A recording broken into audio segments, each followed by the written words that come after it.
What is up, guys? Welcome back to the Technical Foul Podcast. You're here with, as always, the three of us. I'm Jack Anderson, one of your co-hosts. To my right is JP Pusilowski. How's it going, JP? It's going good. Dogs win again. Yeah, a huge series sweep this weekend, much needed. And then Sanders, boots on the ground. You were all three games, right? Yeah. How was your weekend?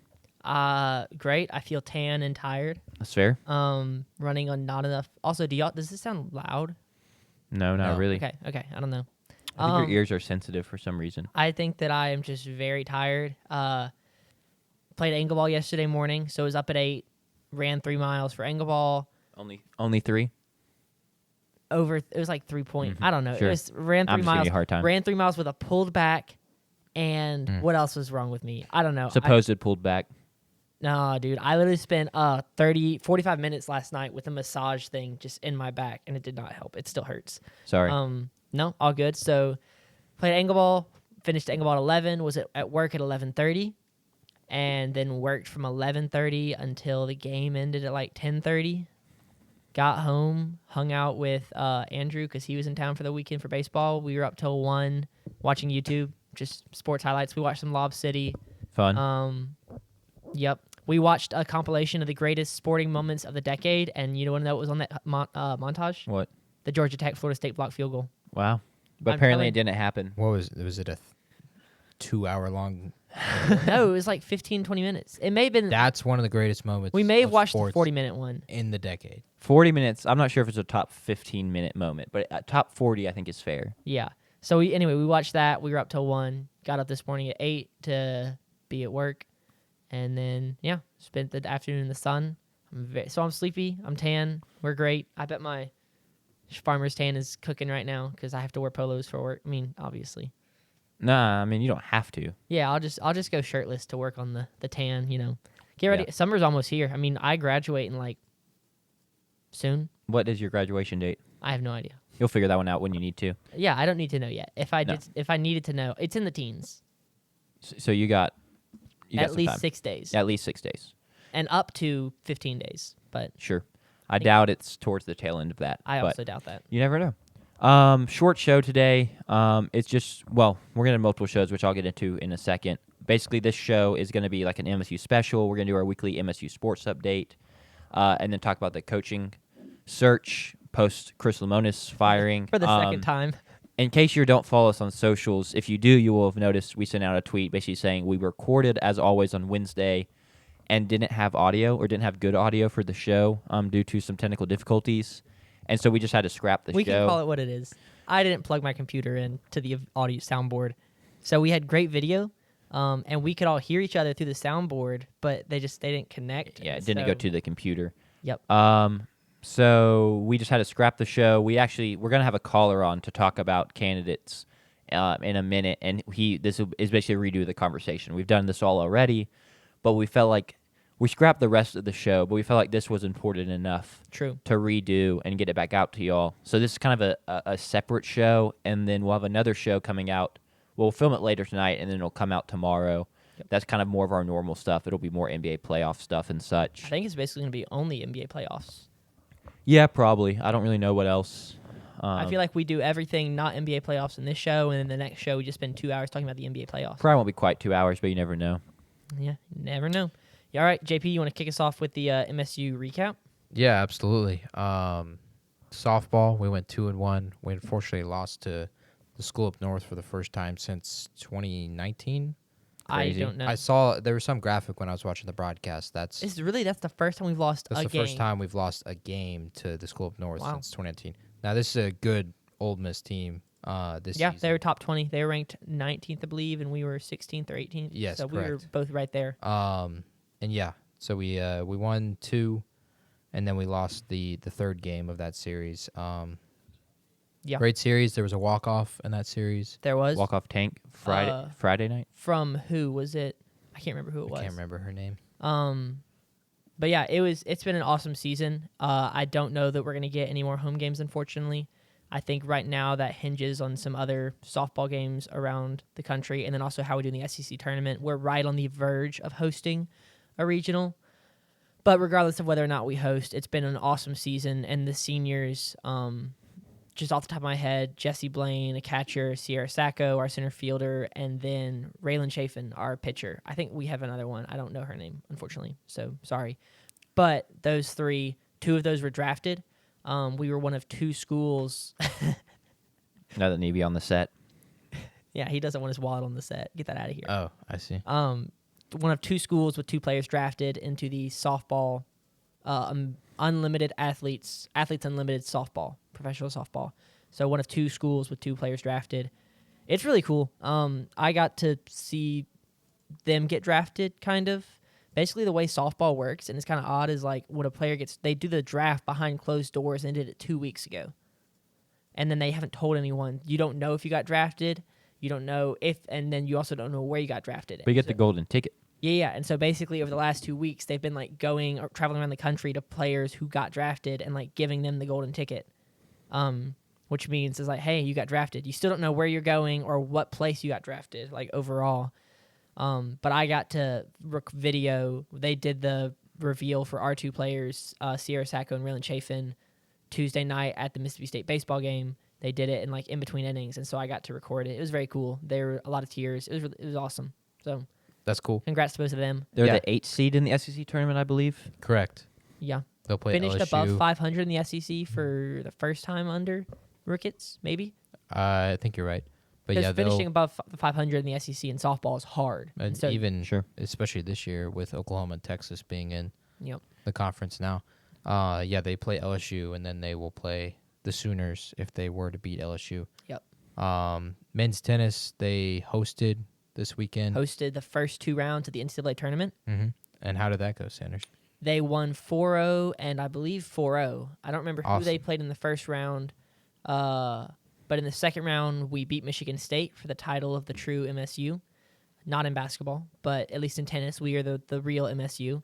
So that was exciting. Once again, it's really sad at this time of the semester because you start all the seniors are, it's their last things. And so, yeah, we have 1 senior, and it's going to be sad to see him go, but it's going to be an awesome squad coming back next year. Our top ranked doubles team should be back. So it's going to be really cool. Bet. But they will now go on to play, I'm not sure who, but I don't think they'll host or they won't host this next round. So, yeah, tennis is doing great. Softball's doing great. Baseball And also then doing great. Baseball, Lamonis was fired on Monday evening. And then we played Memphis on Tuesday. Run ruled Memphis, and then Kentucky came into town this weekend with potentially our next head coach across the dugouts or across the field. He did not give a very good audition this weekend. Yeah, we swept the Wildcats. Run rule in the first game of the doubleheader, and then a 5-4 victory. 6-5. 6-5 victory, 1-run victory last night. And I'm then pretty sure that was our first walk-off of the season. 11th inning walk-off, right? I think you're correct, yeah. Which is kind of, I'm glad that I don't know. It's just really weird that Well, it's You have not performed well in we've close been games. in a lot of opportunities for them, and that is definitely our first one at home. And you can't have one on the road. You can only so have walk-offs at home. I was thinking maybe Neutral that site, we possibly. had at the beginning of the Yeah. season. We had a tournament in Houston, but so yeah, that's our first walk-off. Spalita, I thought Steven Spalita hit a walk-off home run in one game where he pinch hit. I couldn't tell you. Yeah, I don't you know. don't You're know asking the Jack wrong as guy. the authority on Mississippi State baseball. Yeah. Anyway, that was awesome last night to be there for the run rule in the first game. And then the first game was short, 7.5 innings. And then last night I was personally hoping for we run rule them again so I could go home a little bit earlier because I was tired. Yeah, played a full 18 innings Yeah. with the run rule. Crazy. Regardless of the doubleheader. And then, yes, they won today 6-1.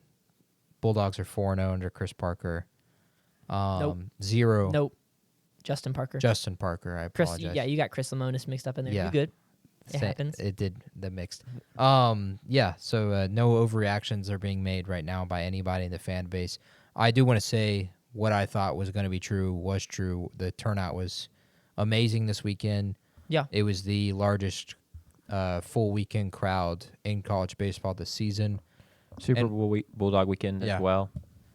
So next weekend should be great. I'm already predicting and have predicted we're going to break the attendance record again. You think we'll break it or put another one in the top 25? I think we're going to break the attendance record on Saturday. All right. Yeah. Have you looked at weather for this weekend? I have not looked at weather, but that's super We important. ended up getting really good weather for these games after Eh. it cleared out yesterday. Yeah, at after dawn, it was delayed for an hour for thunder and lightning, then True. we got really good weather. but the skies really cleared up post that, and I thought it was Correct. gonna stay Yes. gross. Yes, this is true. When we actually were playing, it was good weather. You are correct. Yeah. We did get pushed back. yeah. So I think Justin Parker's 4-0. We have a chance to make the NCAA tournament. We're playing the School of North. I see no reason that the place won't be packed. Yeah. Especially if the weather's good next weekend. So yeah. But besides that, we'll get to talk with our head coach, our next head coach correspondent here in a few seconds again. Yeah. The A man who redo of lives the on message conversation. boards. He does live on the message boards. I texted him after I found out that we didn't have audio and said, "Could you record again Sunday?" And he was like, "Yeah." And then a couple days later, he texted me and said, "So a lot of things have changed." So I'm kind of excited. I wonder what's changed. I know a couple things that have changed, but I'll let him tell you all about them. One thing that's changed for me is Mingione is now off my board. I mean, Also, I will say this. I never Remember how went- we talked last week or on Wednesday? Well, y'all don't remember, but on Wednesday we talked about Mingione's little things that he does that like mental games almost, but it's really annoying for the other fan base. Like when he played A&M Yeah. and they had the curfew rule and he intentionally was like going out for like multiple pitchers visits to like chew up time to try and get to that 4:30 mark. I felt like there were a lot of things that happened like that this weekend. Like yesterday, every time they changed a pitcher, the new pitcher would come in, warm up, our batter would get up in the box, and then he would have to gesture the dugout, and they would bring out his communicator thing. I was Yeah. like, y'all didn't think to give that to him before he warmed up? Or like, it was like our batter got into the box, got set, and it was like, oh, my bad, I forgot it. And that happened 2 or 3 times. And I was like, that's kind of crazy. that happened too many times to Yeah. feel accidental. It was almost like a head game thing. At one point, he had to go over to first to check on an injured player, and then when he ran back in front of the pitcher instead of behind him. Maybe that wasn't intentional, but I was like, interesting. I don't know. There's just a lot of little things of like. It's what he mind does. Games. I mean, Yeah. it's even in the game. Their team, his teams at Kentucky under him have notoriously played more small ball. Not necessarily like crazy power teams. They're just like they bunt a lot. They're gonna Yeah. try and move, runners around, ABC, whatever you want to call it. Nothing wrong with There's nothing wrong with it, but I do feel like there's a nice little. He cared about the little things. That almost it seems to be I don't know. Attention to It detail. fits. Yeah. I don't know. All right. You ready to get Tucker on the phone? Let's get him on the phone. Talk for 12 seconds while I. Sure. Oh, yeah. I'll go and throw this out there. I was watching the game with a longtime MSU fan. This Sunday game that is, and he said to make sure to give, and we're gonna get this a lot with the way the team has performed, but give Justin Parker a shout. Yeah. For the head coaching nod, which I don't necessarily agree with, but I bet he'll probably get his chance to interview if the team plays well down the stretch. Which I'm all for interviewing him because Yeah. Why would it's you not like that hurts. He's already here. But I told him I'd give him a shout. There's gonna, especially if the team continues to play well, we're gonna hear more noise. Yeah. For that. I can go ahead and give my thoughts on that real quick before we get Tucker on the phone. Sorry, JP. Yeah, go ahead. We've already been in that case once when we fired Andy Canizero. Our interim took us to the College World Series, and then we hired Chris Lemonis instead of him. And I think there were some people that were pretty upset about that. The thing that like kind of makes that irrelevant to this discussion is we have an entirely new athletic administration. And so it's not like we have the same AD, and so you'd be Sure. like, well, he's been in this situation before. Here's what he did. It's a new AD. I do think that also happened with women's basketball under previous administration. I just feel like that's not a very normal thing for us to do, and I don't know if that's us. Greg Novak, I believe was his name, the women's basketball head coach, after Nikki McRae-Pinson stepped down, and he coached well, and the team loved him, and we did not keep him on staff. Instead, we brought in Sam Purcell. I just don't know. I don't know if that's a university thing. I don't know if that's like just our university personality, or if that was a John Cohen personality thing. If that was his preference, because he did it multiple times. It's difficult because I want to keep Justin Parker here Yeah. because of what he's done for this pitching staff, and so like you say, you wrinkle your eyes. JP, was that at me? No. Okay, cool. I was about to say, if you're about to be like, it hasn't been that great. I literally saw a stat, and he lowered the team ERA by like 6 runs or something. So if there's some miracle, some way that you can bring in a new head coach to lead the team and then keep Parker on staff, great. But yeah, I trust our administration to sort through that because I don't know what the possibilities are. All right. Well, without further ado, we will call in Tucker. There it is. Man, he was waiting by the phone. What's up, Tucker? What's up? He was waiting by the phone. It was one ring. That's crazy. I've been waiting for 30 minutes. Yeah, we're not exactly prompt show starters. After and we also losing- had some stuff to get through early. After losing the audio from the last episode, I like quadruple checked everything to be sure it was going to work today. So that took probably 5-10 minutes. And then we were just talking about tennis and softball and how exciting both those are, tennis getting to host and winning both their games, and then softball just beating Ole Miss in the series. So, yeah, a lot of exciting things to talk about around MSU. Are we sure softball won the series? I saw SEC Network only tweeted about Ole Miss's win yesterday. I did see that, and I was very happy to go to the comments and see that it was full of people saying, "Oh, did they win the series? Oh, who won this?" I was just like, "Thank you." Like that makes Gave me him happy. a little grief. I do think that in the SEC Network's defense, I believe that yesterday's game was televised, and I don't know that the first two were, but I know yesterday's. I mean, State had a walk-off home run too in game one. True, The fact that true. doesn't make it is a little sus. Yeah, Doesn't make a ton of sense. But do we want to turn Tucker up? Does he sound a little quiet to y'all? I can turn him up a little bit. There we.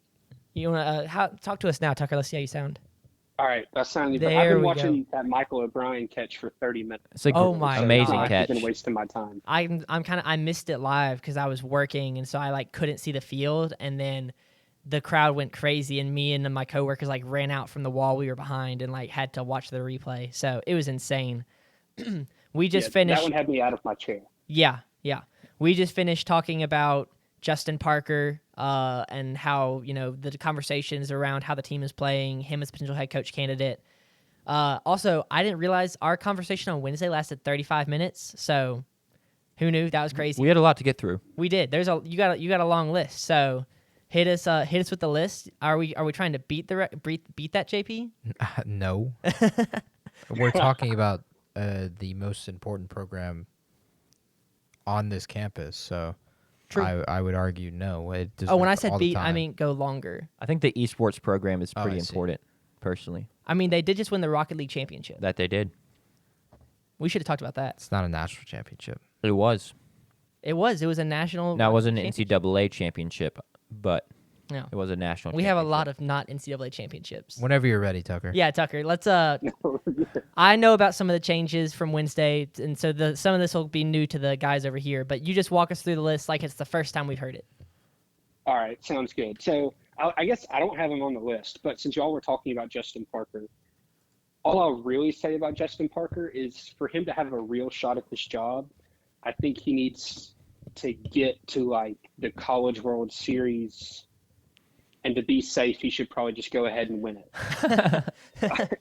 Yeah, I think with everything that's happened the past 4 years, I think, and all the talk around this job has been that we're going after a Power 4 head coach. Mhm. It would take a lot for us to just promote the interim. Yeah. Like you're going to have to really show what you're doing. And I saw this point on a message board, and I thought it was a really good point that Justin Parker's done a fantastic job, but really he's just showing that he knows how to manage the team. He's not necessarily showing that he knows how to run a program, Right.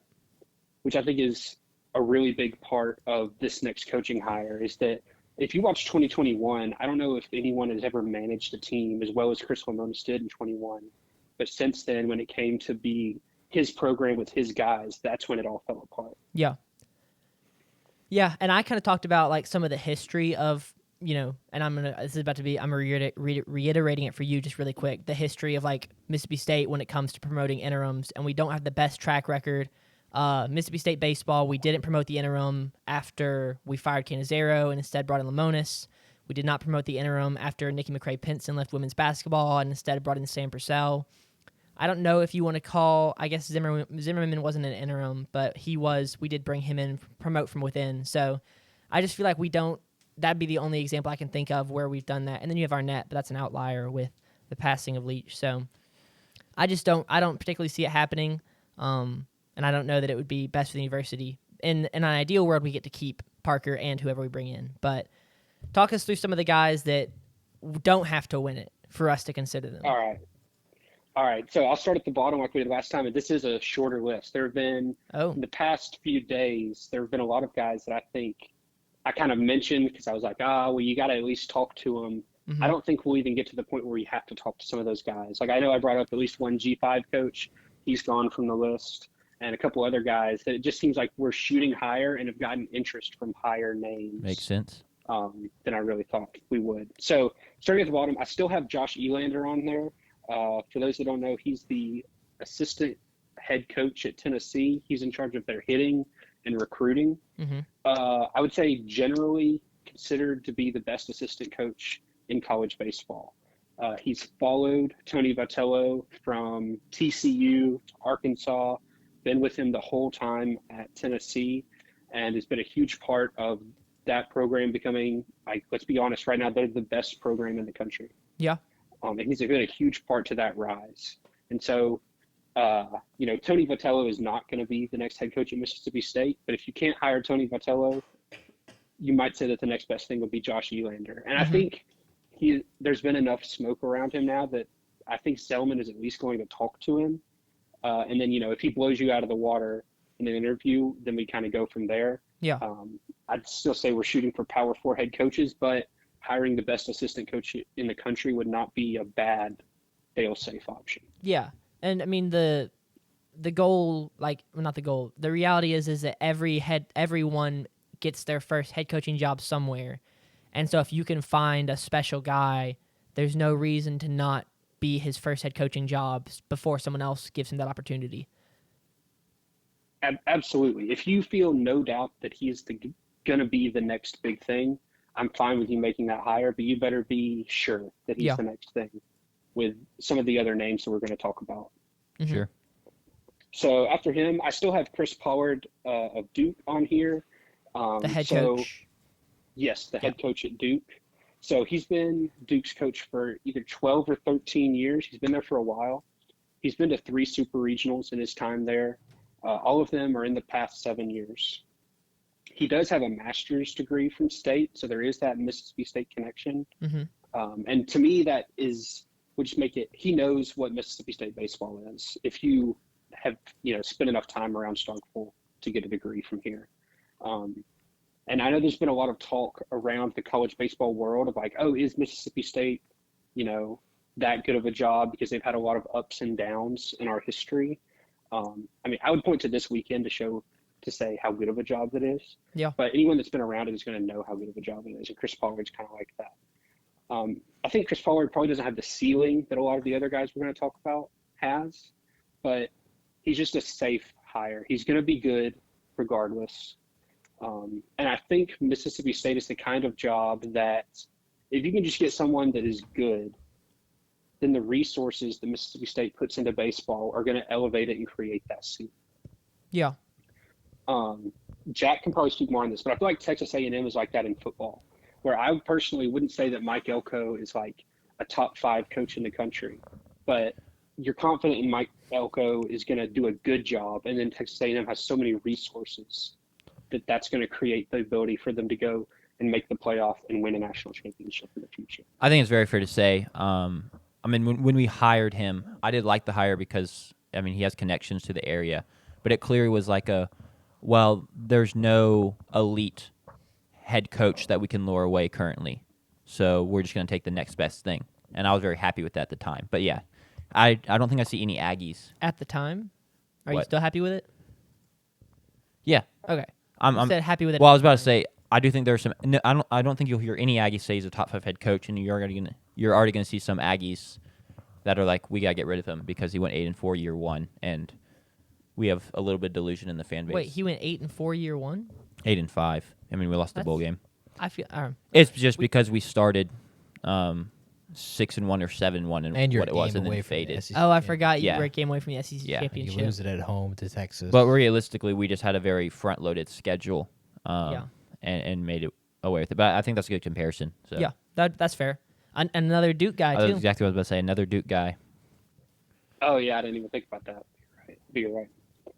All right. So next, this isn't a guy I had on my hot board, but in case you want to know why Nick Mingione is not going to be the head coach at Mississippi State, just watch the last 27 innings of baseball that we played.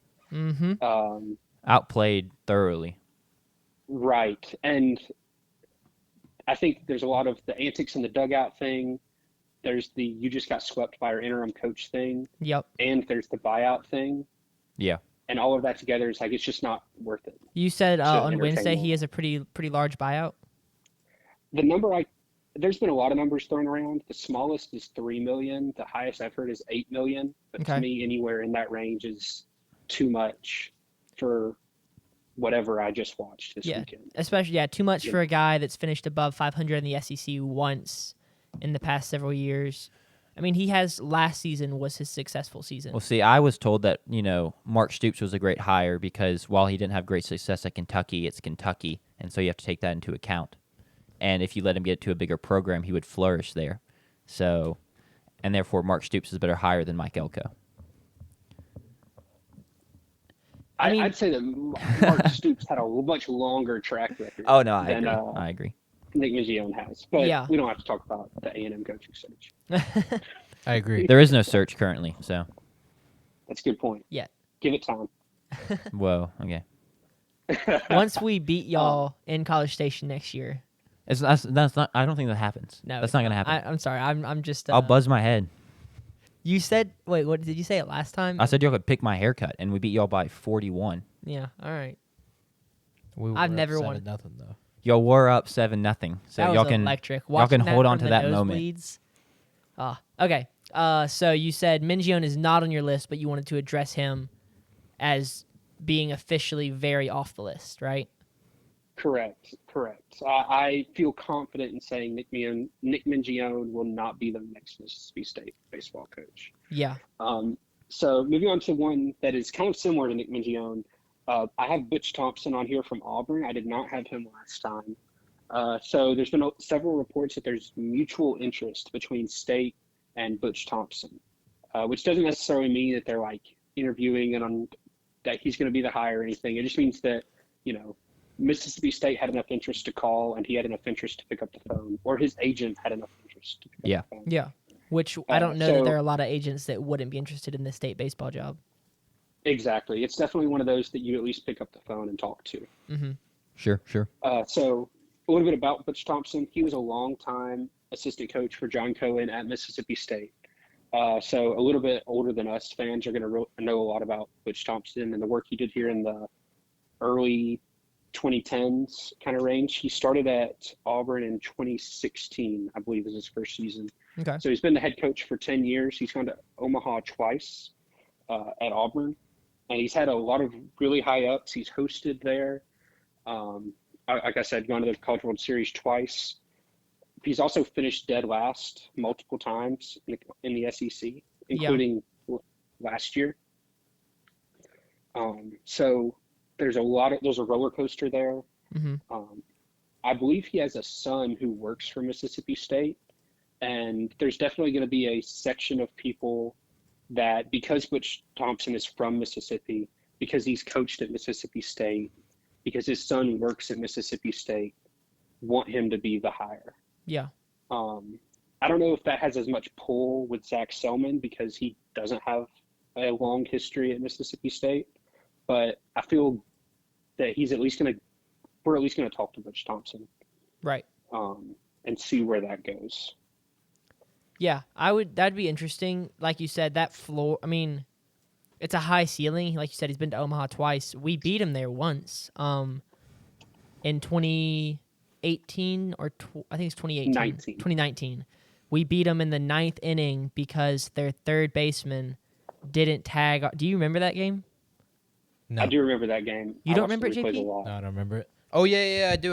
Yeah, Auburn. it was Auburn collapsed in the bottom of the 9th. Yeah, he just watches Quick the history. the Quick runner history. run Quick right by. history for the listeners. Go up and look it. You can look it up. Auburn versus Mississippi State 2019 College World Series. The third baseman fields a ground ball with runners on first and second, and then comes up to throw it to first. Watches the base runner run in front of him to get to third safely because it was a force out. And then I think because the runner ran in front of him, he took an extra step and just launched it over the first baseman. It was a tough look. Yeah. I also remember it, and I'm not a State fan, so it tells you it's a pretty big moment. It's one I actually watched it last night with Andrew. Like when I talk about we were just watching YouTube, we watched that play. Like that's so crazy. What a small sports world. But yeah, love that play. I go back and watch it at least once a year, twice a year. But yeah, so that was I guess Butch Thompson's team we beat that year. Yeah, that was his first Omaha team. They also went in 2022. Okay. What But kind there's of a great 15-minute Wheels highlight video on YouTube for anyone that hasn't seen it. Shout out Wheels. Yeah, for real. Gee. What is like more recent? So 2022 they went, and then we're in 25. So this is the third season since then. They're a top 15 team right now. Yeah, I think they're ranked number 10 right now, and they just took 2 out of 3 from Tennessee. So I imagine Okay. they'll move higher in the top 10. I haven't looked at what their hosting chances look like, but I imagine they'll be pretty close to hosting, if not hosting altogether again. Sure. So as bad as last year was for them, they did bounce back. I feel like in year 9, you finish last in the SEC. That's tough. Yeah. Yeah. Agreed. I'm trying to so year 9 was last year. They finished last and then bounced back and finished. Or right now they're a top 10 team. Yes. Yeah, that's just so hard to dissect. Like, how do you feel? I mean, about it just the margins are so small in SEC baseball that even a good team is just gonna yeah, lose a lot of games because they're not great. It kind of feels like South Carolina basketball this Yeah. past year, where it was like, I really don't think this team is all that bad, but you play in the SEC. you play in the SEC in a historical basketball conference that year, and it just didn't pan out for you. and maybe you got youthful at the wrong time, and now Sure. they're benefiting from that, going being a top 10 team, or maybe who knows what could have happened. So Still not a great look though to go dead last. yeah, but I mean the appeal of going to Auburn and taking a guy from John Cohen after the guys he's taken from us. That's true. And they were at it again on Twitter today. I don't know if y'all saw the next round. Jim Dunaway put out his top 5 SEC towns. I Oh, did and see And there that. was some Auburn people that work for Auburn athletics that used to work for Mississippi State athletics that thought that they really got us on Twitter. Well, But no disrespect to the great town of Starkville, Auburn is a better college town than Starkville. How many times have you been to Auburn? Multiple times, How many times? twice. That is multiple. That is true. The biggest flaw of that list Did is you go out? Austin, Texas, being top because calling that a college town is Was Austin number 1? Cap. I don't remember the list. I just remember Starkville. unless I'm thinking of a different list that went around this weekend as well. I think you're right about that, Jack. I just think personally it would be embarrassing. It is to very me weird to if, have like- people in the athletic department Yeah. doing that, but Right. Yeah. Sounds like they got marching orders, if you ask me. But I'm not a conspiracy theorist. I like that take a lot. I'll join you in that theory. That does make a lot of sense. Not my favorite. My favorite conspiracy is from Jack's fiance, and it was we fired Lamonis when we did, so that the job would be open this weekend while Mingione was in town. Yeah, I don't think that one's gonna pan out as well. I don't think so, but It's also giving you a very weird look through the doorway. oh, she heard her So- name. I wonder if she heard what I said. It was all good things. She heard what you said. Oh, did she? That's good. Then she knows that I was talking about her conspiracy theory. It was a good theory, but I think it is quickly disproven. Yeah. Back to the drawing board, Yeah. Luella.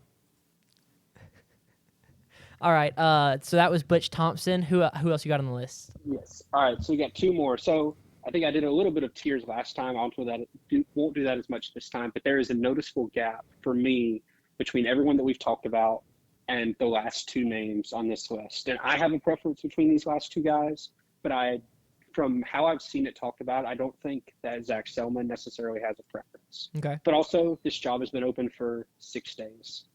So a lot can change from now until whenever this hire is announced. The more we keep winning, the longer it's going to be until we hear about a head coach. Sure. True. So my next name on the list is Wes Johnson at Georgia. I didn't have him on the last list because, kind of like Nick Mingione, I thought that the buyout was just going to be too much. But it sounds like this is another one like Butch Thompson, where it's been reported that there's mutual interest between these two sides, which it's kind of interesting to me that Wes Johnson would have interest. There were a lot of rumors when he was our pitching coach in 2016 that he and his wife did not like Starkville. They got out after a year, and that he really likes what Georgia has given him, that they really like the town of Athens and all that stuff, but he's at least talking to us. It sounds like to me from what I've been able to read. Yeah. So a little bit more about like Wes Johnson, the coach. He's probably considered the best pitching coach in college baseball. He's had stints at Dallas Baptist, came to Mississippi State for a year, was at Arkansas, went to the majors for several years, and was a pitching coach for, I believe, the Twins and the Tigers. Then came back to college baseball and was the pitching coach for LSU in 2023. And everyone knows about Paul Skeens now. Paul Skeens was not like that when he got to LSU. He was a really good prospect. He was a top 10 prospect. He wasn't the no doubt number one, generational pitcher. And Wes Johnson had a lot to do with that. After that, he went to Georgia. So he's in his second year at Georgia right now. He was a national seed last year and then is on track to be a national seed again this year. I believe they have the number 1 RPI in the country right now. Pretty good spot to be. Absolutely. And so a little bit more about how he's been a head coach. He's attacked the portal really well. He's had a really good eye for talent, picking those guys up, and a lot of the guys that they go after, they get. I know that they beat Mississippi State last year head-to-head on several guys that are now contributors for them. Yeah, I mean, they came and got Slate Alford out of our pocket. So I mean, that's a huge get. I know Mississippi State fans are really upset about losing him. I agree that we were not upset when he left, but he's been a good player for them. He has been. That was just a slight dig at him, but he has been good for Georgia. I have no problem with any digs. I mean, he won us a game for them last year, did we beat them in the series last year? Slate Alford won more games from Mississippi State at Georgia than he ever did when he was here. Yes, thank you. That's what I thought happened. I couldn't remember. Anyway, continue telling us about Wes Johnson because he's my personal favorite. So keep going. Okay. So another thing that I really like about Wes Johnson is it seems like he has a really good eye for assistant coaches and who to bring alongside him. So he stole Will Coggin and Nick Emirati from Nick Mingione at Kentucky. And this was on the Now Lost to History podcast. But Will Coggin was a name that I had on this search. He's behind Josh Elander. He's probably the best assistant coach in college baseball. He's really analytical. He's a really good hitting coach. And Wes Johnson was able to identify him before Kentucky had all of this great success that they had last year and bring him to Georgia and help him transform that program. And so if Wes Johnson were the coach here, I kind of doubt that Will Coggin would come with him. I assume that Georgia would just promote Will Coggin. Yeah. But if he was able to find a great assistant like that once, you kind of have to trust him to go and find that guy again. Yeah, I mean that makes sense. But I guess the other thing there is he's only been a head coach for 2 years, so doing it once doesn't prove that you're good at it. It could just be that you're lucky. That's true. That's my only concern. I love what Wes Johnson has done at Georgia. I mean, I was jealous of watching their dominance last year. It was very hard to watch as a fan. But there is that part of me in the back of my head that's been like, he's been there for 2 years. It's a small sample size. It is a very small sample size for, like, is this guy truly is he the best not the best head coach in the country? Because I'm not going to argue about that. But is he one of the best head coaches in the country, or did he just get a lucky recruiting class? And did he get, I don't know. It's difficult to discern that in only 2 years. Yeah, for sure. I would say that if you are an advocate for Wes Johnson, I'd say you look at Justin Parker, you look at Josh Elander, you look at Will Coggin. That was who Wes Johnson was until 2 years ago. So it's almost like you're hiring that fantastic assistant, but this guy has time at a head coach spot and has done really well. Yeah. So like that season, we're like, oh, well, these guys don't know what it's like to be a head coach in the SEC. Well, Wes Johnson is just as good of a pitching coach as Justin Parker, if not better, and he has those couple years of head coaching experience. Yeah, I mean, I really like Wes Johnson. I hope that conversation continues. Who's So I assume you said you had a favorite. I'm going to assume you saved the favorite for last. This is my guy, Sanders. All right. Give us your guy. It better not be the Troy guy. It's not the Troy guy. I mean, I'm way pretty too sure I know who it emotionally is. invested in this. Wait, hold on. Give me just a sec. Was he on the list Wednesday? He was on the list Wednesday. Bro, You don't. You're know drawing who a it blank. is? I thought you were trolling. I thought this was for the bit for the. For No. the I fans. genuinely. I thought it was a bit too. No, I slobbered all over this guy. I do not remember, dude. Oh, that's crazy. I kind You of wiped slobbered all over I him. kind of wiped that podcast from my memory because I was so mad that I'm the one. But you've not seen this guy's name on Twitter and stuff too? I haven't been on Twitter the past couple days. I've been working. All right, give me your guy, Tucker. This is crazy. I'll remember it this time. We have to kick him off the set. Following a theme of guys that Mississippi State has beaten in Omaha, Brian O'Connor is my favorite. Oh yeah, for the my head coaching gosh, job, I head coach did. at Virginia. Yeah. Brain That's- fart of all brain farts. there. Yeah, massive brain fart. I literally was talking about him earlier today. Okay, yeah. Retell us about Brian O'Connor. All right, so I would not have him on this list, except that I know that Robbie Falk has said it. I'll mention it later, but Brian Haydad has said it. Kendall Rogers has said it, that there is interest from Brian O'Connor in this job. And if not for multiple people saying that he has interest, I'd be scared to even put him on this list because it seems like a pipe dream. So Brian O'Connor has been the head coach at Virginia since 2004. He has missed three regionals since he has been at Virginia. So he's made, I don't know if that's 19 or 20. I don't really want to run the math on that, but he's made it a lot. Virginia had 3 regionals in their history before he got there. So, 80% plus of Virginia's regional appearances are underneath Brian O'Connor. He's gone to Omaha 7 times and 3 times in the last 4 years. He was, for people that remember, in 2014 and 2015, he made the College World Series finals both years and played Vandy both years. He lost the first one and then won the second one. So he has a national title in his trophy case. One thing that I think,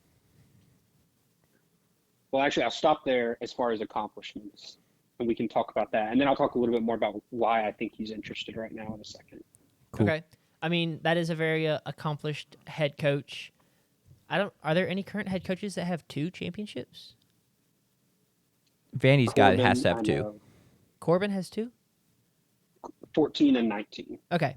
Yeah. So, I mean, but still finding another national championship head coach is It's good stuff. Yeah. It's kind of crazy that they only had 3 regional appearances before he got there, because he's been there longer than I've been alive. 22 years, right? Correct. Yeah. So I've never thought about them not being good at baseball. So he's been there as long as you've been alive, and he's missed the postseason since he got there as many times as Chris Lemonis was on track to miss the postseason since we won a national championship in 2021. That's crazy. Consistency right there. Yeah. I mean, We lost him. we'll get him right back. And he just hung up on us. That's crazy. That's what happened there. I didn't touch anything. I promise. We'll get him right back. He decided he didn't want to talk to us anymore, I guess.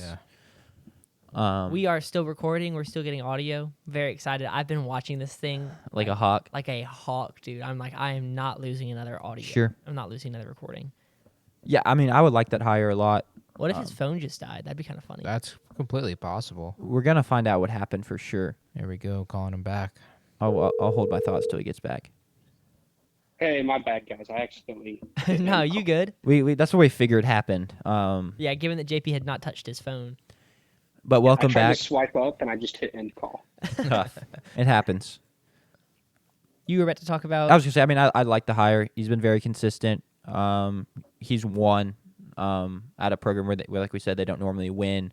I've caught a couple of games there. Yeah. I think he does good typically with the talent he has, maximizing teams, developing players. They put a good number of players into the show at UVA. So, and talking about him looking to make the jump and me having gone to a couple UVA games, it's a good atmosphere, but it's no state, and so it is better. Obviously, state's better. I mean, this is one of the best atmospheres. But it definitely would be a considerable jump if he is looking to make a jump. And I get the NIL stuff is like new, but he has been there for 22 years, so clearly he does like something about UVA. It Yeah. may not be very easy to draw him away in that regard. Oh yeah, for sure. I agree. That's why I was so hesitant to even put him on here. So I wanted to mention a couple things about why I do think he's interested right now. I think you just mentioned the NIL thing. Yeah, It sounds like he has really been uh, frustrated with Virginia's commitment to NIL. So I believe last year Texas A&M actually reached out to him about the head coaching job, and he was able to get some promises out of Virginia. You might know more about that than me, Chad. that's actually news to me. I think all A&M fans were running around with their heads cut off at that time, as player after player entered the portal. I thought y'all didn't have that many guys. Everyone came back because we hired early. Uh, And that's what kind of came out supposedly is that no one really liked Schloss. Everyone just really loved Michael Early, players wise anyway. I think that's partially true. I don't know how true that is because Schloss just left, so of course players are more likely to be like, yeah, I actually didn't like him after he left. But after we hired Early back from Texas because he initially left with Slosh, all the players withdrew from the portal and we got him back. But for a minute it was like, everyone was gone. But anyway, you can continue, Tucker. Yeah, so I mean, I can't vouch for this story being true because I don't even remember where I saw it. But it was basically that he was interested in Texas A&M. There was like mutual interest there, but he was able to get a lot of promises out of Virginia as far as supporting the program through NIL. And then here we sit a year later, and a lot of those promises haven't been met. Yeah. And so he's really starting to look around. There have been a couple other times he's been pursued. I have been able to like see some confirmation that LSU went after him in 2021 when they hired Jay Johnson. Yeah. But he kind of decided, oh, the timing isn't right. This isn't the right time. I'm happy where I'm at. Of course, that was a few days before NIL went into effect. And now we're sitting here a few years later. And those frustrations start to build. Sure. One other thing I wanted to make sure I mentioned was I had to go back and listen to it to make sure I was right. So Brian Haydad on Sports Talk Mississippi on Friday said that he felt confident after talking to his sources that if Mississippi State offered Brian O'Connor the job, that he would take it. Wow.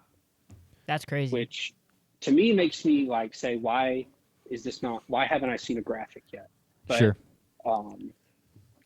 I figured we're not going to see any of that stuff or any real conversations probably aren't going to take place until after Memorial Day. Yeah, I mean, there's no reason to rush it currently. And also, I don't know what UVA status is right now, but are they in? They're firmly on the bubble in a bit of a disappointing year. They were number 2 in the preseason rankings. Yeah. And it's not really panned out.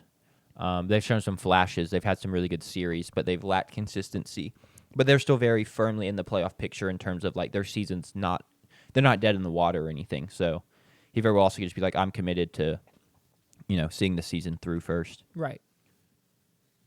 Yeah, absolutely. And I think I mentioned this earlier, but I would expect that Mississippi State isn't going to announce anything until Mississippi State is done playing too. Yeah. And that would be. Especially if you start winning with Justin Parker, you don't really want to take the wind out of that sail. Yep. Right, absolutely. This is a conversation, and we haven't had I haven't brought this up to the guys or you yet before, but I've heard some people theorize that Mississippi State's baseball days are could struggle because of NIL. and that it's just we are in a different era than we have been ever when Mississippi State was dominant in baseball. Yeah. So I'm just kind of curious y'all's takes on that we're going to struggle with recruiting because we have incredible facilities and a great stadium, but we're just not going to be able to hang with the LSUs and the A&Ms and the Texases when it comes to paying players just straight up. I feel like that's a bunch of crap, personally. The only way, which I know that's not your take, so I'm not. I'm not coming after you. Yeah. Obviously, if State decides they don't want to commit the resources to baseball, yes, that's going to be true. But I actually think baseball is one of the few sports where State can be truly competitive NIL-wise. Because, yeah, you maybe will miss out on a guy or two here and there because of money. But the sums of money baseball players are getting is nowhere near what football players are getting and stuff like that. So I think if State is smart, they really commit and hold on to baseball kind of being their sport as what they're nationally competitive in, and focus on putting a championship contending team on the diamond year in and year out, and then kind of looking from there and then looking at other sports after that. Yeah. And if they do that, I don't see why there's any reason why they'll fall behind NIL-wise or anything like that.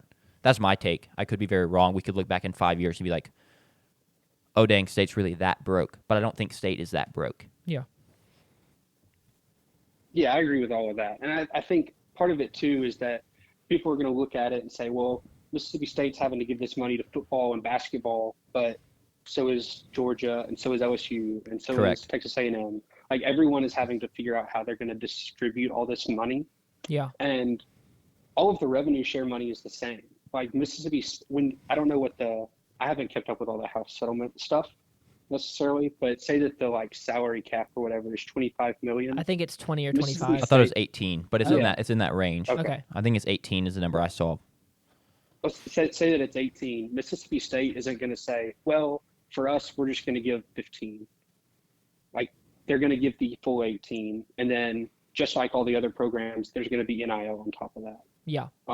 So from that rev share stuff, I think the rev share helps Mississippi State get closer to the Texas A&Ms and all of that, rather than pushes them farther and farther behind. Yeah. For sure. Personally. Especially if we get some consistency in what actually count, like NIL requirements, and those are allegedly going to be happening as well. Like, it actually has to be a sponsorship deal. You can't just pay a player, call it NIL. So that'll be interesting as well. I don't see it as a possibility for our program to falter forever in baseball because we fit the requirement to win a national championship. We're in the ACC. We have the best ballpark in the country, one of the best fan bases in the country, and even in these down years, we put numerous guys in the MLB draft, and a couple have already made it to the show. Yeah. I just don't see it as there's just no way that this would be a program that would just become nothing all of a sudden.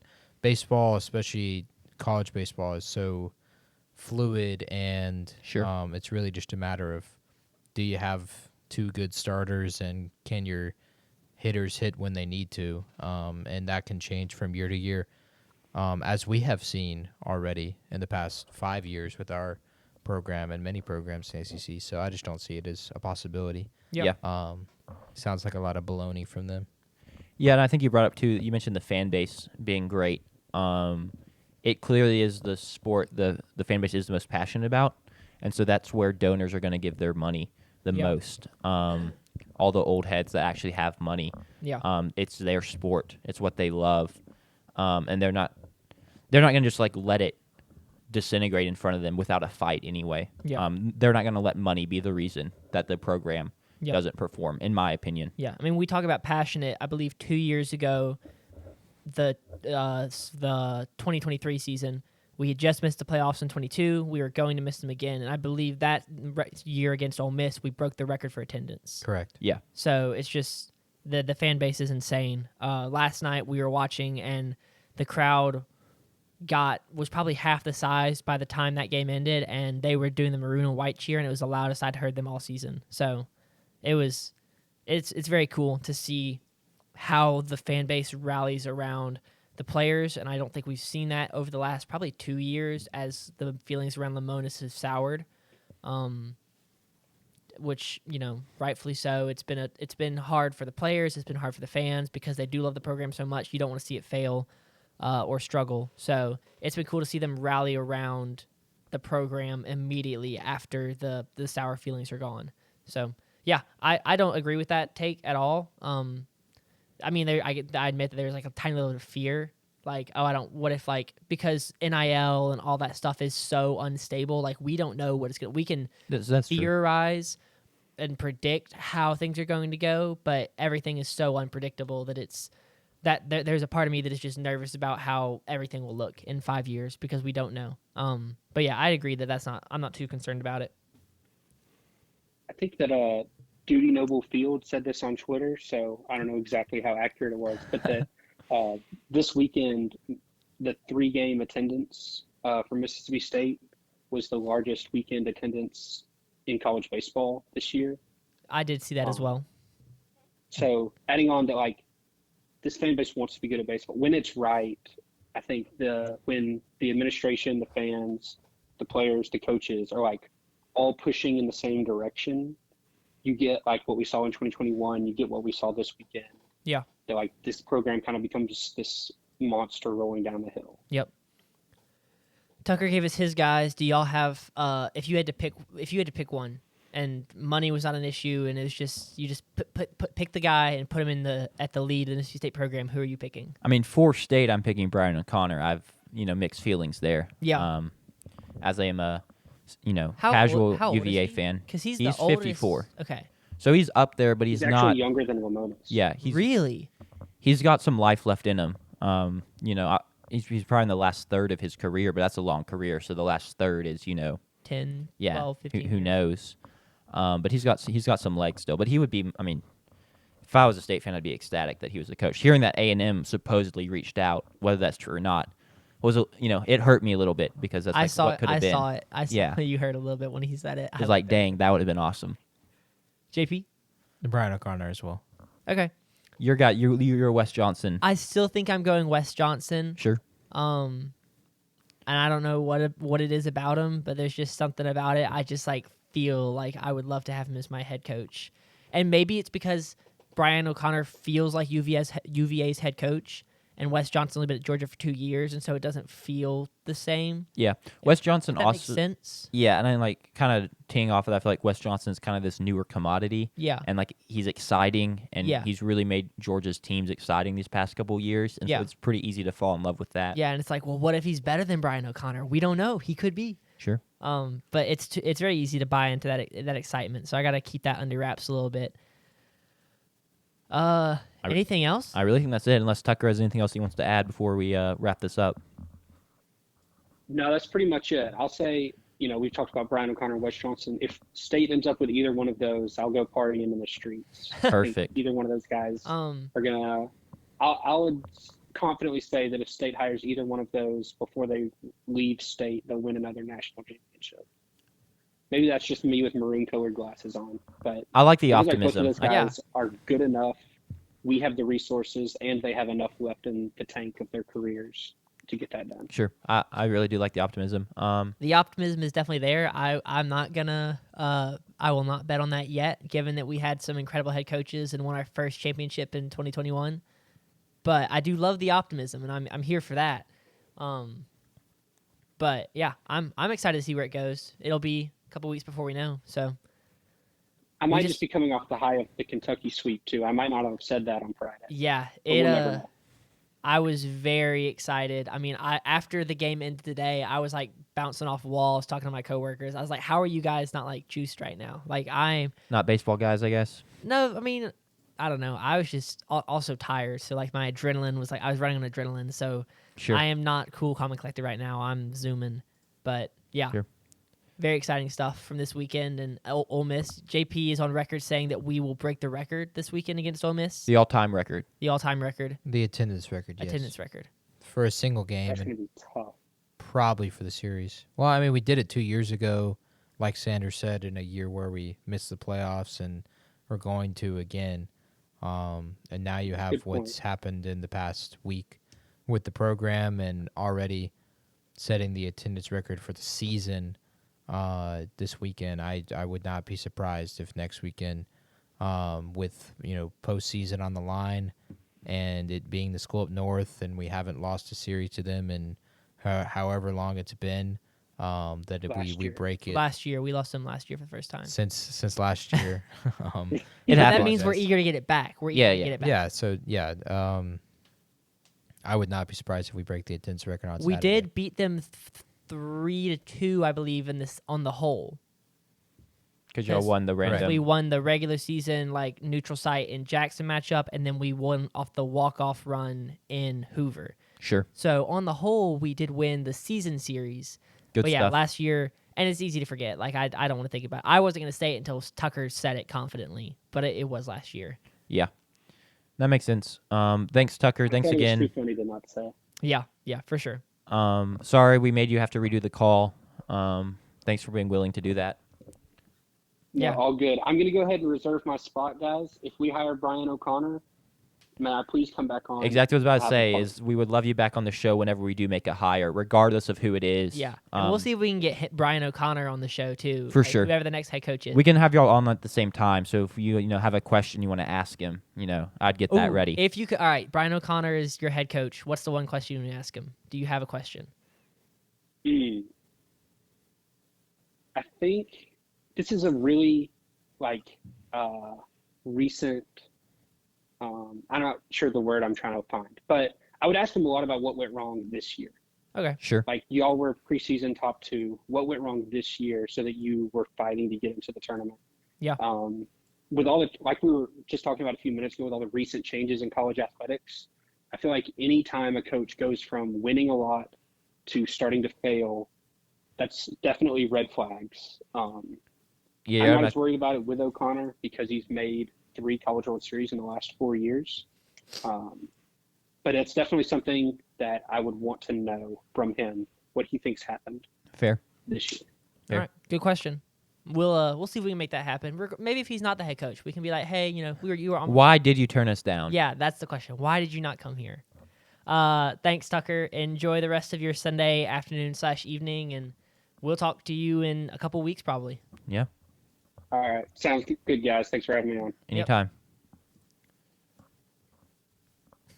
All right. Well, that. I was waiting for JP to end the phone call. I was assuming he would just hang up immediately. My fault. Yep. No, you good. You good. That wraps up the call, and really wraps up the show. Unless any of y'all have anything you want to add. Thanks again to Tucker. Yeah. Very knowledgeable on baseball and just loves MSU sports as a whole. So it's always fun to have him on the show. There's one of my mom's favorite videos on there was a TV. There's a football game. Me and Tucker sat next to each other. We were both in band for, I guess, 4 years together.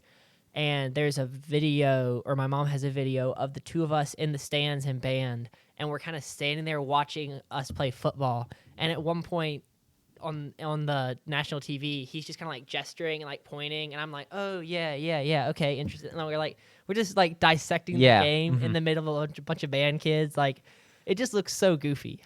And my mom sent it to me. She was like, you and this kid, she didn't know him at the time. She Yeah. was like, you and this kid are nerding out about football right now. And I was like, yeah, we were probably talking about, the flag that had just been called, trying to explain how football works to all the band kids around us. Sure. No, he's a big sports guy, and I'm sure as long as the show sticks around, he'll be a frequent caller and participant in the show. Avid Titans fan. A couple Huge weeks ago. Titans fan, yeah. Did call in for the live draft show. But we can let y'all go. Yeah, we got to go watch some basketball. We do have to go watch some basketball. We got to see if JP's Warriors can pull out a Game 7 win against the Rockets. I don't know how he's feeling about that. He's been pretty quiet over there. I've been feeling good. I've been working over here. Yeah, I've noticed you've been doing a lot of AI image generating. Yeah, this Sanders. Wait till you see what I've cooked up. It's Oh my actually gosh, I'm actually legendary. scared. But yeah, no, Warriors play tonight. I'm gonna go ahead and predict we win. That's Good fair. prediction. I love that prediction. 98-90 is my prediction. I'm intrigued. It'll be interesting. I think our show tonight, we're going to record another show after the game tonight. I think we might hit 2 hours on that. Because I'm low-key, after Wednesday's show, y'all missed it, and I'm actually really sad and mad that y'all missed it. I kind of talked about the NBA. You did.